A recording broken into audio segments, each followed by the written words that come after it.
Okay, this is the part 3 and final aspect of the interview. Again, obviously, profound leadership. Congratulations on your success. But for every leader, a good leader, a great leader, it's all about their team. So I want you to kind of share with everybody, how did you cultivate your people? One, what type of information, education, insight. And also, by the way, I'm going to lead you a little bit. Don't forget, I want you to share how you send those motivational messages to your people, which I think are awesome. Yes, I put you on blast. Go ahead. Golly. Well, to answer the first part of the question, how do you get them cultivated like that? Any person that's the head of a department will tell you, you have to lead by example, right? The worst thing that you could ever do is come into a department and tell people what you want them to do and not be able to do it yourself. So I think that's what kind of helped them a lot, to see an internet director just sit here. This is the actual desk, that the internet director sits at, and sit here and make calls. And not many internet directors or a general sales manager, I'll still do it as a general sales manager, come down here, come back to the old home and just make some calls. Yeah. And it's a really humbling thing to do, because you're putting yourself at battlefield level. And that's what makes it, that's what makes it good, and that's what makes them believe in you and you believe in them, versus sitting there, just pointing fingers at everybody else saying, you need to do this, you need to do this. You join them, and once they see you work and your work ethic, then they'll join in on that. So I would say that was a big part of it, and just my own personal beliefs. As you mentioned, I've got a lot of faith and whatnot, and so I'm a big believer, and Tyler, I tell you this, I say this a million times. I want the people that work for me, or that are, side by side with me, to be better than me. I want them to look at my strengths, realize them, but take all my weaknesses that I have and use that as their strengths in the future as they move up. So they can see, well, he's doing good, but he doesn't do this, this, and that, and I'm just as good, if not better, at him than this, so I can actually get there too. I'm not one of the type that opposes ideas, anything like that. I want people to do better. I want the people that I have to be the best that they can be, and I want them to succeed. So that's what makes my job fun. What type of specific training or information do you have to enable or instill or give to your people specifically? Let's go through the curriculums. Normally, what we do is each day we start off with the motivational messages. They've got something that lays out, quotes, and then it shows how many appointments we need for that day. But then when it gets closer to the afternoon, at about 2 or 3 o'clock, that's generally when we do our training for about an hour. And normally, there's no set training that I do for each day. I normally do it towards what I see back to the scorecard, right? Because wherever I'm off, wherever I'm weak, that's where I'm going to focus my training on. So I can't just say on Sunday, okay, this is what I'm going to train on this day, this day, this day. You can't do that, because it changes each day. It's reflexive. Exactly. So one day it might be objections and rebuttals training. What are you saying? Because there might be new objections. I'll tell them, write down some new objections that you're hearing over the phone that I haven't addressed. And it might be, they'll get location, customers 3 hours away. How do we overcome that? They want the best price, and they're 3 hours away. What do we say? And so now that's when I know I got to go back to the drawing board, write something down, and train that. So that's what we do from 2 to 3 or 3 to 4 each day. You got to spend an hour of training, and if you don't, you'll see the results. Well, I think there's one quick thing though. He's just not thinking about it. But I think the biggest thing that you can always train on process, and it's important. But he also, one of the biggest things he trained on was personal development. I think that's the key also, is that Durran always taught about you have to make yourself a better person also, because you can't have all these things going on at home, or you can't bring, at our front door, for the longest time, he had this list of 30 things you had to do before you even walked in. The first thing it said was check yourself at the door. Leave all your stuff at home. And so I think that's key, because you have to be positive no matter what's going on at home, no matter what you're going through at home. You have to be positive and energetic here at work. It's the workplace. And so, for instance, he put a bonus out to where anybody that read a book that was like a business book, motivational book, or a personal development book, if you read it, you got a bonus. You got cash in hand. And what job will pay you to read a motivational book? And so it's just part of the Franklin Covey thing, sharpening the saw, putting first things first. And, he taught to sharpen the saw, and he taught to make yourself a better person. He always tells me when I come to him with problems, look in the mirror first. What can you do to make yourself a better person before you do this? And just one last testament of what kind of trainer and leader he was. I preach on Sundays at churches Just it's something I do on Sundays. And the last 3 Sundays I've been preaching, I've brought him up all 3 times about things in good ways, I promise. But all 3 Sundays in my sermon, like for instance, I talked about being positive in one sermon, and I used him as my example in a sermon because he wasn't there. So it was, that's testament though that I can preach about my general sales manager at a church, and about how he has developed me as a person. And so I think, but that's something I think he's forgetting. He's focusing on just the bullet points, but what really made him a different leader, what changed him from other managers, is that he taught personal development on top of just process. Okay, so Durran, that's pretty So I don't profound get the right there. Yeah, no, that's powerful. What inspired you specifically on the personal development and developing the quality human beings from inside out?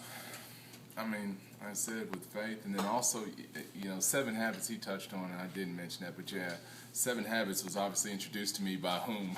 Sean Bradley and Dealer Synergy, and so yeah, it became it is my favorite book of any of all books, other than the good book, but Dealer Synergy and the 7 Habits of Highly Effective People, that's what helped me get to that point of, it's not just about training, it's also about building people and developing people. And you went through the actual certification how many times?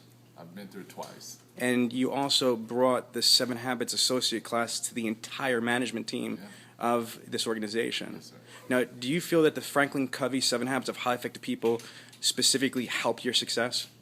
Yeah, I mean, huge. It changed my life, the way that I see things. That very first level, that be proactive, is the hardest one that anybody can get past. 7 Habits sounds great. It's awesome. It's fun. Let's high five. But that hardest one is being proactive. Nobody wants to be proactive in the world. If you think about it, everybody wants to be reactive. And I preach this probably more than anything in here, the circle of influence, circle of concern. Because everybody I just talked this morning, managers meet, we're getting lit up there, because we aspire to be the best at our dealership. So we have a lot of meetings that go long trying to figure out how to be the best. And so I had to go out and do the sales meeting real quick. And I printed off an article from Dave Anderson, Learn to Lead. He had some little thing.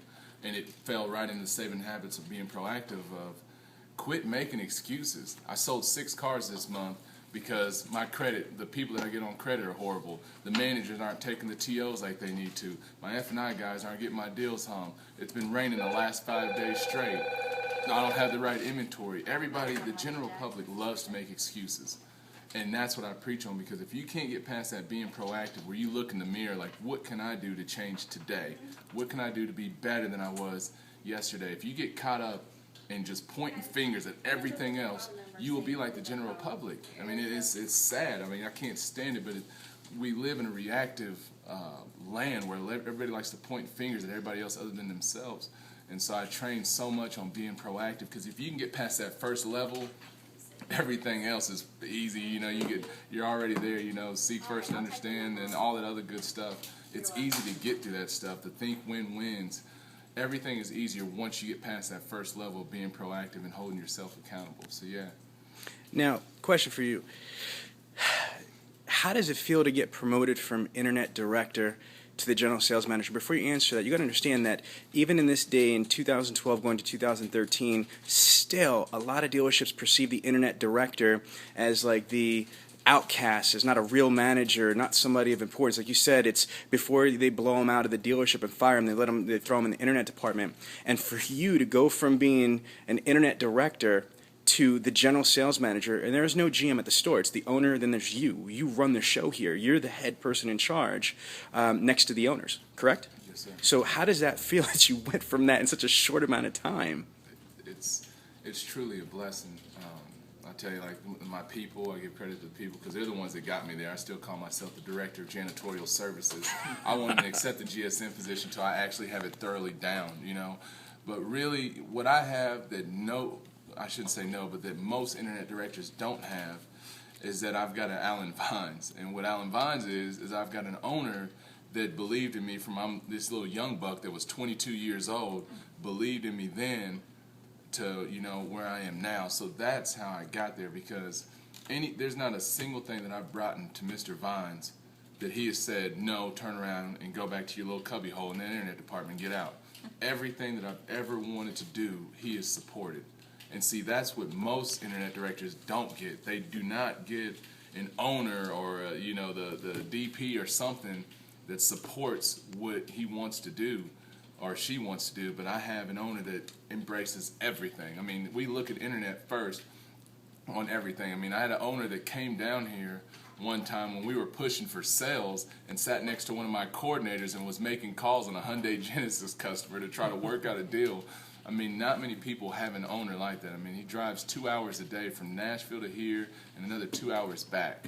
You know, he's grinding hard because we all want to be the best. And so I'm blessed to have an owner that supports me, and he stood behind me behind all everything that we've done, from dealer synergy, from before dealer synergy to now.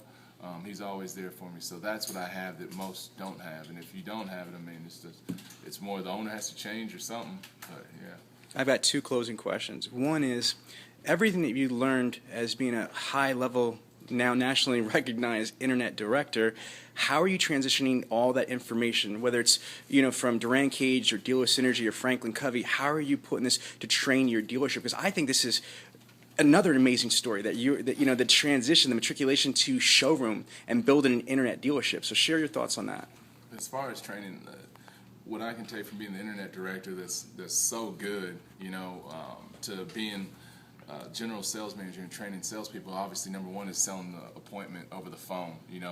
Really good phone training. Like coordinator, I tell them here, anytime you guys want to sell cars, you can, because they'll probably be some of the best salespeople on the floor, because we have to, for the last 3 years, I've been selling over the phone, selling myself, selling the process, doing needs analysis over the phone with no smiling. I can't use my flash, just give them a hug and kiss and all that other stuff. I can't do nothing. On the phone, we have nothing but our mirrors in front of us to make sure that we're smiling, right? There's the mirror. Versus when you're in front of somebody, you at least have a product that you can show that looks better than you. I mean, you could have a day that you didn't shave, but if that Jeep Grand Cherokee looks good enough, they're not going to look at your face. But it's just so that I can bring to the table, a little bit more structure, the 3-minute book, the scorecards, bringing that to the sales floor to give them more of a direction, the positivity aspect, holding themselves accountable.